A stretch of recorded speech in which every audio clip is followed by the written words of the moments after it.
let's do a super quick run through of the pathway of blood through the heart. So we're going to start with deoxygenated blood. Deoxygenated blood is going to come through the vena cava, which can either come through inferiorly or superiorly into the right atrium, which is right here.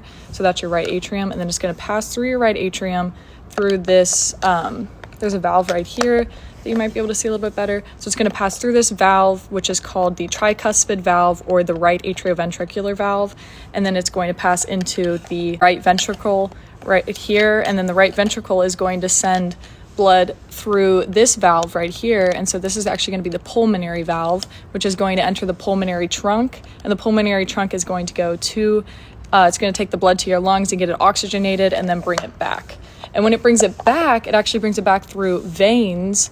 So these are going to be the pulmonary veins, and then you have some on this side as well. So the blood's going to come through the pulmonary veins, and it is going to enter the left side of the heart where the oxygenated blood is. And so it's going to come into the left atrium right here, and then it's going to pass through this valve right here. And so this is going to be either your left atrioventricular valve, or it can also be called the mitral valve.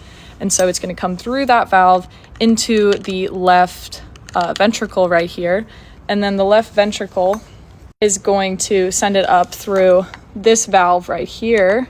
It's underneath. Let's see if you can see a little better. That valve right there.